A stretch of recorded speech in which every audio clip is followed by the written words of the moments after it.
Castlevania 1999, The Demon Castle War is an event in the Castlevania franchise that was hinted at for years but never made into fruition. The idea started in Symphony of the Night as a concept by Tonshiro Furukawa, the director of the game. Koji Igarashi, the man, after finishing his work on Tokimeki Memorial, got the chance to work on the Castlevania series once Konami presented the opportunity. Most of you watching likely know the story of Symphony of the Night's creation, but in short, Koji Igarashi, after helping create the genre-establishing game, became the series producer from that point onwards. Since Symphony of the Night, the series would be much more connected in terms of its lore and tonal consistency. Well, for the most part. After several filler titles, the last game in Konami's Castlevania Game Boy Advance trilogy would come out, taking us to where our story really begins.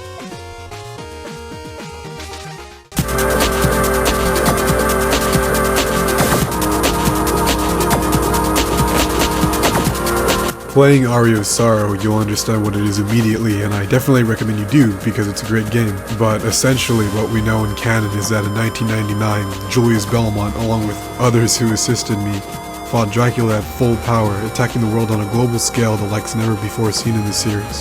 However, the world in full would fight back, a siege led by our main characters on Dracula's castle, ending with sealing away Dracula and his castle inside a solar eclipse.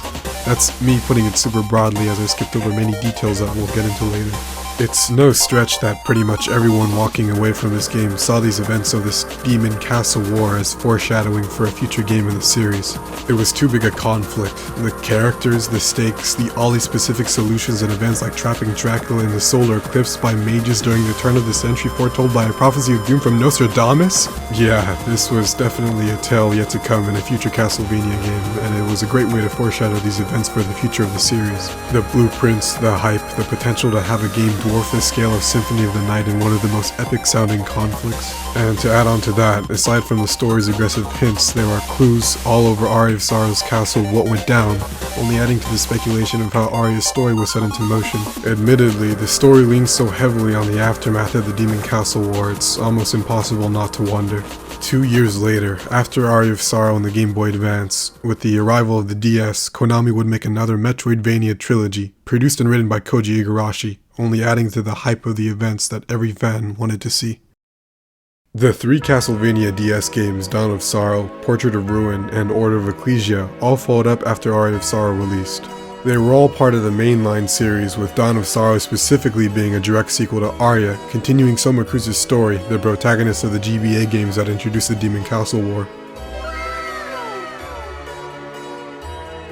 Order of Ecclesia takes place right after Symphony of the Night, so it doesn't really directly reference 1999 as it's hundreds of years before, but Portrait of Ruin is the game in the timeline that takes place directly before the Demon Castle War, so it's super important as the characters introduced in this game likely play a huge part.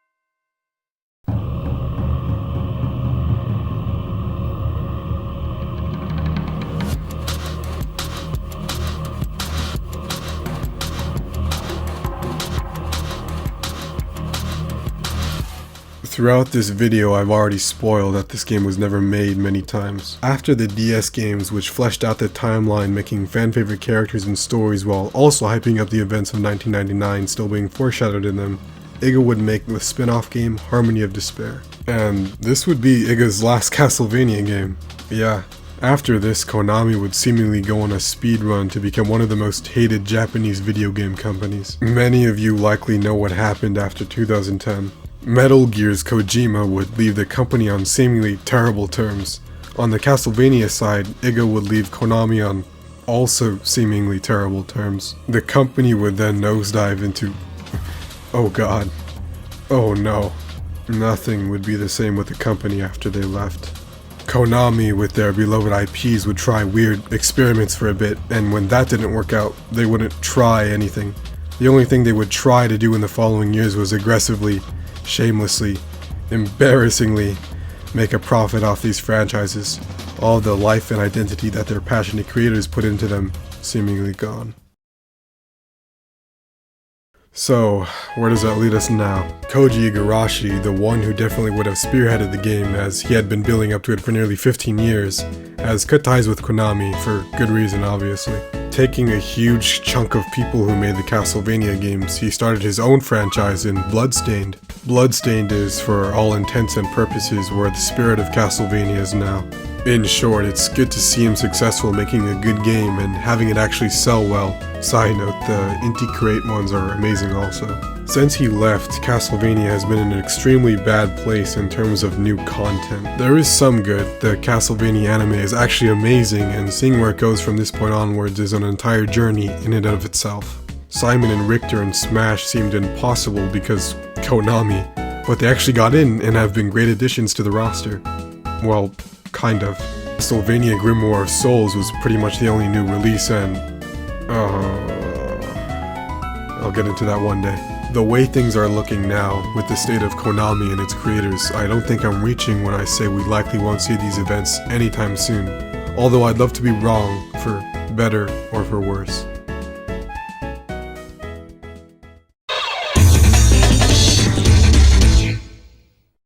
Okay, characters we know for a fact were involved in the Demon Castle War are as follows.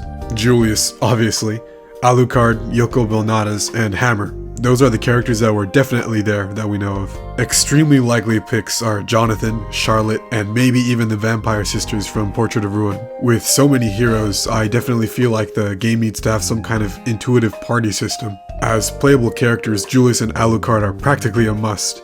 Yoko definitely as well, and maybe Hammer, but probably not because he doesn't know Yoko and the others in Arya, as he was on the front lines defending the world the entire time. Jonathan and Charlotte also, but I'll touch on that later. So many more possibilities.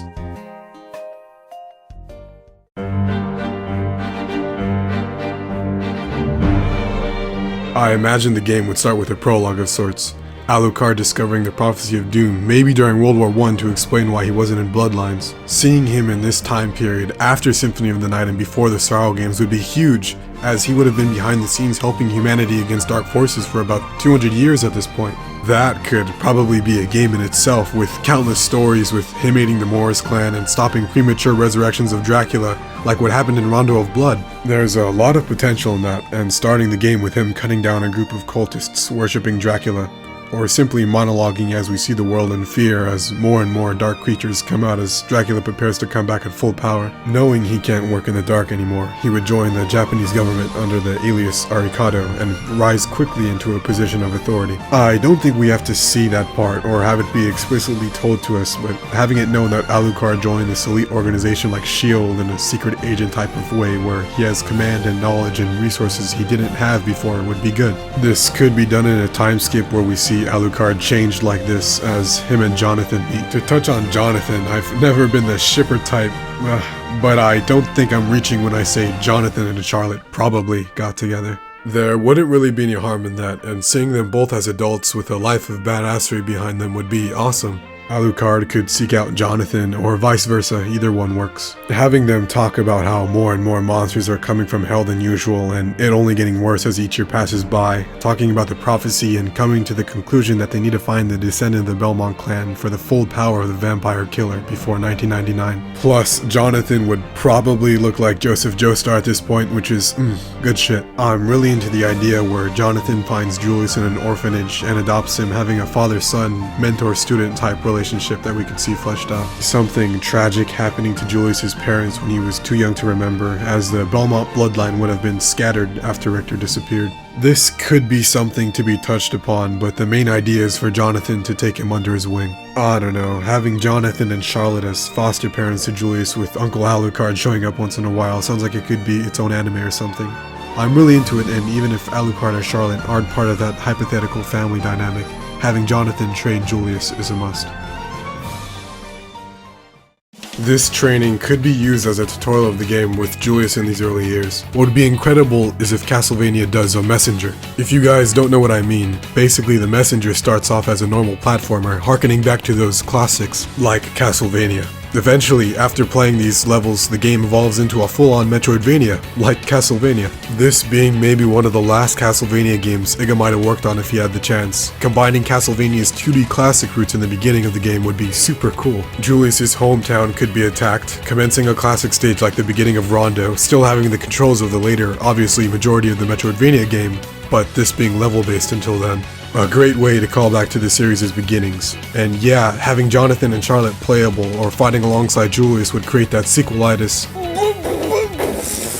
What the fuck? effect. Template of how powerful and cool you'll be if you keep playing the game. Speaking of some characterization, younger Julius, what the hell would he have been like? The Sorrow games, he's an older guy, he's 56. He had been through so much at that point, and it makes sense for him to be pretty straightforward. Soma, you're cool, but I'll really kill you with no hesitation or second thought if you fall into that darkness type guy. He's 19 when he faces Dracula, so of course he's gonna be a super different person. Nearly the same age Jonathan and Charlotte were when they did. Dracula dying by teens, man, who knew? Honestly, anything really works. It would be cool for him to have Dante's type attitude, but he could have also been a straightforward guy his whole life. Spoilers, he does hit his head, basically resetting his personality anyway, so seriously anything works and can transition well into how he is in the Sorrow games.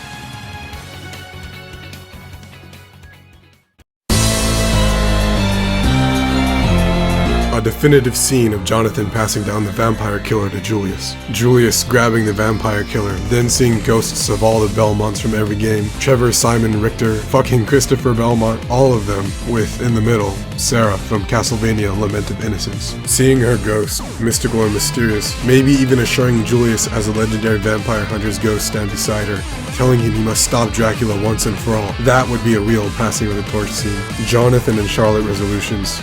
There's so many possibilities on what could happen to them. I think the least interesting option would be to have them be on the sidelines, but nah. Jonathan dual-wielding the Alucard Spear and the Holy Claymore, Charlotte as one of the strongest magicians together helping the assault on the castle?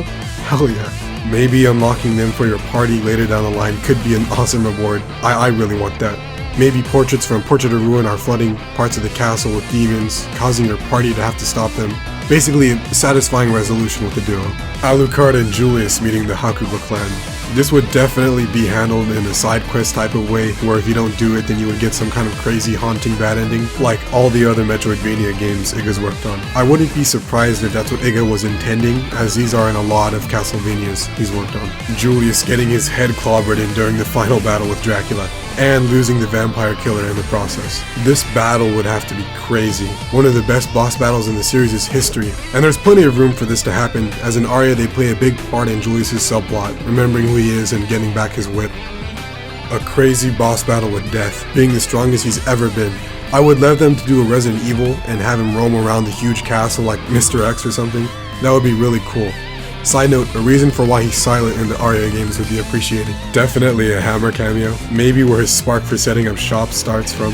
Seeing what happened to the thank you guy from the Symphony of the Night would be nice as well. Maybe them making a shop together could be something?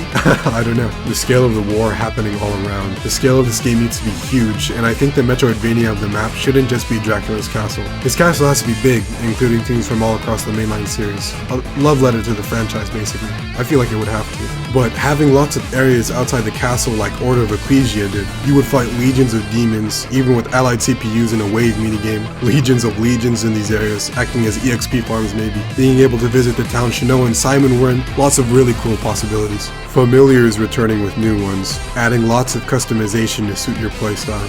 Co-op, maybe? This game would definitely have the biggest roster in the series, hitting characters and maybe even being able to play as the past Belmonts. They could weave this into the story, like how Eric had the will to keep going so much he stayed behind.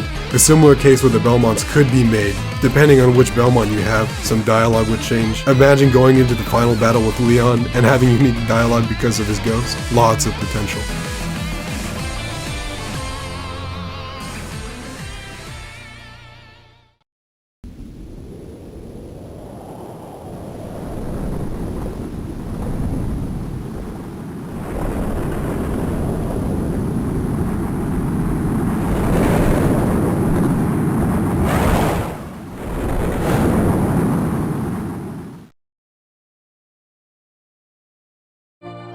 Man, I could keep going. There's so much to speculate and so many possibilities. There is a lot to consider when talking about what could have been, as I've done throughout this video. I would have loved this to be Iga's swan song of this series, but maybe having this crucial event of the timeline remain never seen is honestly for the best. We might never get a Demon Castle War game realized. Hell, with modern day Konami, we may never see a good original Castlevania game ever again. But from the bottom of my heart, I really feel like one day we're gonna see it in some form or another. For now, each one of us can decide what happened for ourselves. This chapter in the Castlevania timeline might be missing, but at least the legacy of these games that these passionate creators worked on will stay with us for a long time to come. If you had the chance to make another Castlevania, what kind of game would you make? There are 2 episodes that we've implemented, but never finished, so I'd like to finish those. How long ago was that? In Castlevania Aria of Sorrow, we implemented that Dracula was destroyed in 1999, but no one has yet to tell that story. So, if Konami gave you the offer, would you make it?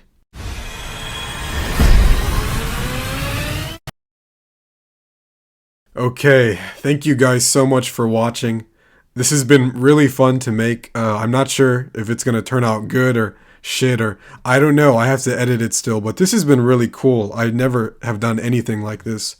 And if it turns out well, or if I just feel like doing more, I might do some more. So maybe consider subscribing, but you don't have to. I'm not your fucking mom.